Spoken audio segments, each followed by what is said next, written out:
Hey there, it's the great J. Donny Watch here, and I'm chatting with Staxx.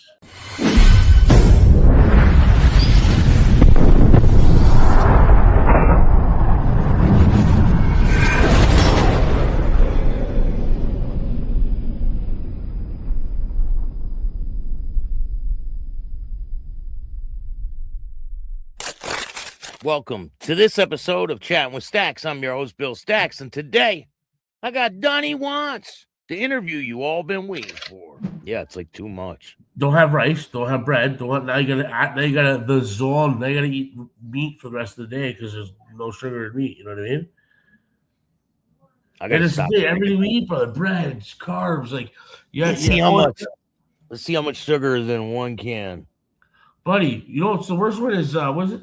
41 grams. 41 Huh? grams of sugar in this can. And that's an 8 ounce? Yeah, 41 grams. That's a lot.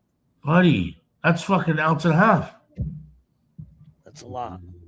But yeah, so it's like you see Mountain Dew, I think it is, or yeah, Mountain Dew is like 90 grams in a bottle, one bottle.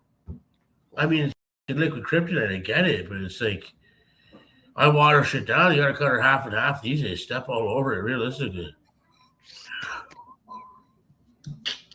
Cut it down. But yeah, I mean, you get the natural ones though. Now they got like these one up here. It's called Zevia, Zevia, and it's made from this extract from plants called stevia, from the stevia gland or something. And it's like a natural sweetener out of like like plants, right? Yeah. It's a little bit weird, but at least it's not um throwing off stuff like that like crazy. And they got like the craziest flavors too, you know, cream soda, whatever. It's like it takes a little bit to get used to and adjusting to, but at least you got room for some white bread and white rice after at the old kick and go, you know. What do you got planned for the future? You know what, brother? Just to wake up each day, be a better version of myself. Like if it's something small, I'm gonna start small. Like if I didn't make my bed today, I want to make sure I make my bed tomorrow. Getting inside of my own lane, and I mean sometimes with life, you take on stuff, and then you're like, hey, you know, people aren't staying in their lane. I just realized myself this year that I kind of stepped out of my lane a bit in the sense of the things that I took on, and then my inability to focus on getting them done. And I'm like, whoa, the list is so huge that I wrote everything down. I put another piece of paper on top. I pull the paper down so I can only see the first task. I just try to work on the first one, right? And I got like I'm on to like my sixth house, and um, I got to like get all these houses built and then get them all rented out, get my residuals floating and stuff, so I can by this time next year, 1 year from now, I want to be able to just sit, chill. I'm not going to look for any jobs. All my residuals will float itself, so we can comfortably, my wife and I and 4 kids, can live, you know, and have a fixed income that we would follow in. But we get to now pour into our own cup. You know, life gets so consuming, and it doesn't stop for nobody. That it's like I like, bro, and I was like, whoa, I got 4 kids. Like I remember, like my parents. Like I lived on my own since I was 13. 13 years old. I finished high school by myself. I had rented apartments. My first job was $7.05 an hour at the local grocery store. Like, I just, I can't remember when I thought of like I was like, oh, I thought I was still growing up. I thought I was still a kid, but I have kids, and then I'm like, I see now why my parents did things that they did that they thought were right at the time. Until I got old enough to tell them, "Fuck you, I didn't like that you did that. You did this, you made me feel that way." I'm like, wow, I need to like really pour into myself because I'm doing this to my children in a different sense, maybe different things. One day they're going to tell me, Dad, I didn't like that. Dad, I wish you did this. Dad, I didn't.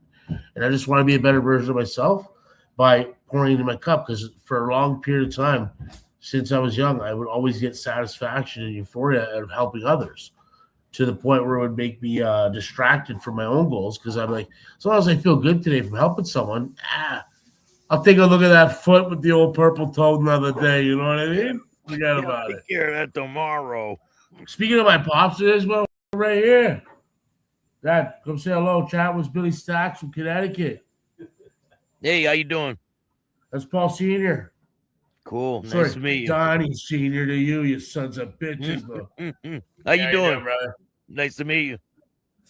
But yeah, so I mean, that's in the future for me, bro. Just finishing up what I got on my plate already, then taking time to wake up every morning, be thankful and grateful that my eyes open, put my bare feet on the soil, get grounded with earth with my mother, and sip that Nespresso with that cold foam, and listen to the birds, and just start doing something, and then just being healthy and getting healthy and mentally.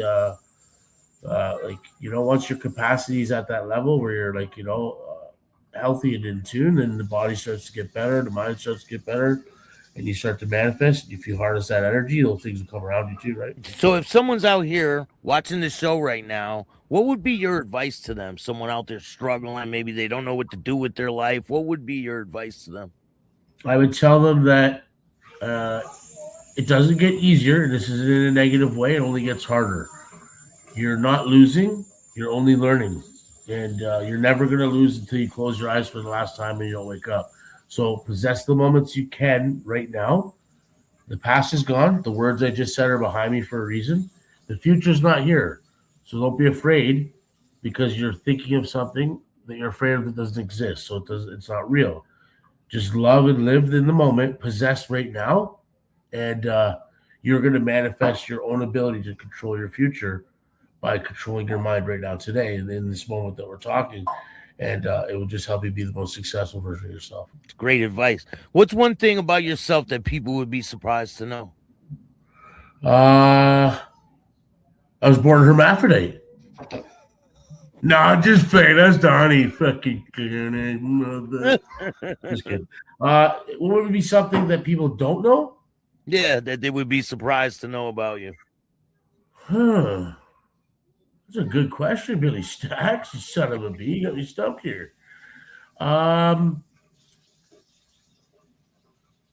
facade and the image of the way social media and the platforms kind of make people look or think. I'm actually the most humble person in my world, and a lot of people tell me this, and it's like I'm a lover, not a fighter. I'm a very, very emotional person. It's nothing but respect always for everybody. When I was a kid, my dad's rules for us were like no drinking, make sure you're always nice to the girls. Like don't friend zone yourself, but always make sure you have their respect and their thing first. And everybody's told me nothing but good things since living my life that way. That when I see them say things about my children, I can tell I'm doing something right. And it's like I think sometimes I get the image of coming off as being like never like nothing bad, but like, oh, he's so funny, or that guy's a party animal, that's whatever. And it's like, you know what? When you go to the bar, you can be whoever you want to be, right? Yeah. Matthew O'Shaughnessy from New Hampshire, new in town, lonely, looking for my parents, right? Who you want to be. But at the end of the day, I'm actually Paul Kyle Andre Panisar. Paul, and the person operating as the bloodline Panisar. I'm the operator on this account today. And I'm just a kid, man. I'm just a kid inside my head, and we're all just, it's like you say you're an adult because of an age, but I just realized like the other day, like I lost a lot of childhood, like trying to grow up fast because I had to, and we're chasing the indoctrination and the dream and the 9 to 5. But just recently, I was like, wow, I'm still a kid in my head. Like I never had that chance to do that. So it's like I think it's like at the end of the day, I roll around the ground and play dinky cars and chill out with the girls, and it's a lot of Barbies and big nails. I swear to fucking God. I appreciate you taking the time, man. Is there anyone you want to give a shout out to before we go? Yeah, I'd like to give a shout out to my good friend and one of my best friends, Harley Gwindon. I'd like to say thanks for everything that you've done for me in the past 5 years. Sometimes it gets dark, and I'm happy that he was there in my life to help me show me the light. And I literally show you a text message where he said, I'm your biggest cheerleader, no matter what, at the end of the day. But if something I said to you hurts, it's because it was the truth, and the truth hurts for a reason, because I love you and I want you to be better.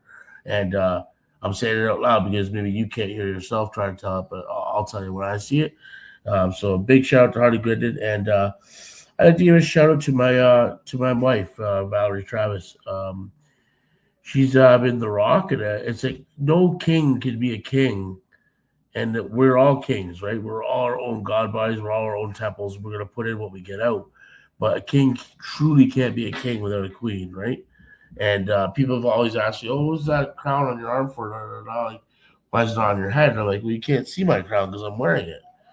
You know, everyone's going to be their own king. I said, but a king can't be a king without a queen, and that's why it says my wife's name there. And I got to give thanks because it's like if she's there to be the best version of herself and there for our four children, then I'm out here trying to do what I need to do for them, right? And it's like this year in the center, it's not a cross, it's not religious, it's a sword, and around there is a rope, and that means that we'll swing the sword for the people we love to protect them, and the wings or to keep them under our wings to let them know we'll always shelter them in that sense. And it's medieval almost essentially. It's like a eye for an eye, or pound of flesh for a pound of flesh, right? So don't hurt thy brother and just be there for one another and come together because unity is strength, and to split and divide is to lose, right? So. Well, happy birthday to your little girl. I really appreciate it, man. God bless you and your family. Yeah, thanks, man. I appreciate it. We're actually having a big, massive go-kart party tomorrow. So maybe you get a call from Billy Staxx. Hit me up. We're there from 1 to 4. It's going to be wicked, bro. All right, man. Definitely. All right, brother. Bless. Thank you so much, man. No problem, Billy. Thank you. If you like this show, hit the like button, subscribe, hit the notification bell so you can get my videos every time they drop. And if you don't like this show, let's go. Like and share, bro. Peace. Thanks, man.